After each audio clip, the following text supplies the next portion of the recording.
먼저 이 얘기를 좀 해보겠습니다.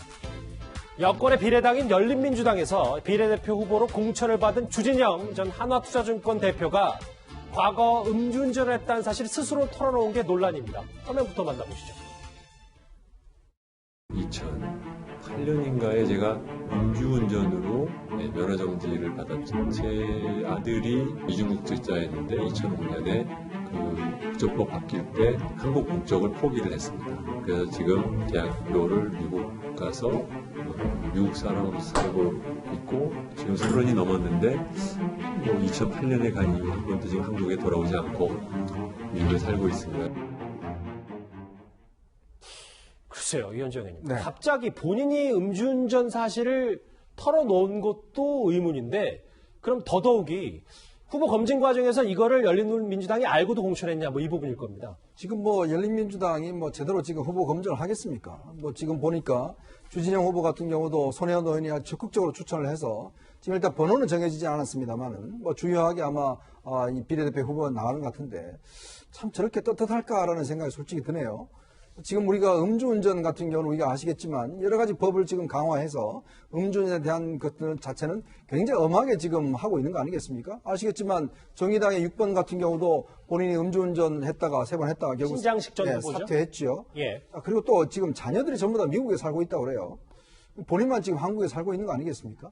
모르겠습니다. 이게 글로벌 시대가 맞아서 우리가 외국에 살고 있는 것 자체 또 국적이 아예 이제 미국에 이 한국 국적을 버리고 미국 갖는 거에 대해서 다른 국회의원도 꽤 있기 때문에 이 기준만 제시하기는 좀 엄격하게 하기는 어렵습니다만은 참 그럼에도 불구하고 이분 같은 경우는 그동안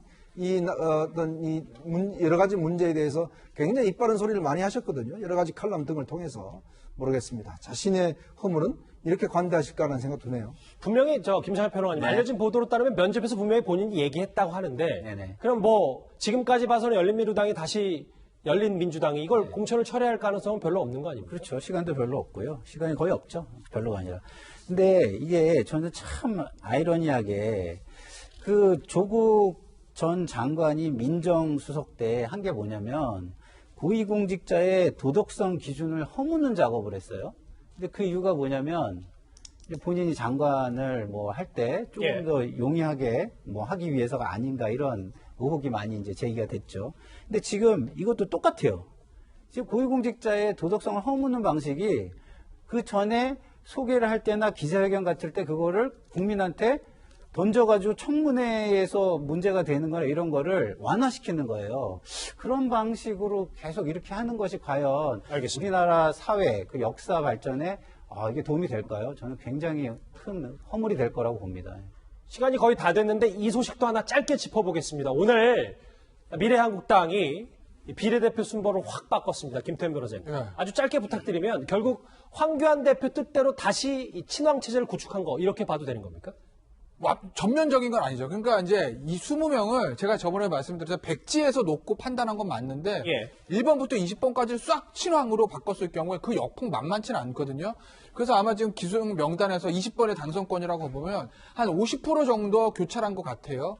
그래서 이제 그리고 나머지 기존에 있던 멤버들도 그냥 살려둔 것들이 있고요. 그래서 아마 그냥 적절한 나름의 균형점을 찾았다고 보는 거고 1번, 2번, 12번 대표적으로 사실은 예전에 발표됐을 때 이런 사람들은 조금 당선권 안으로 들어왔어야 되는 거 아니냐라고 얘기했던 사람들을 조금 상위 순번에 배치한 것으로 보입니다.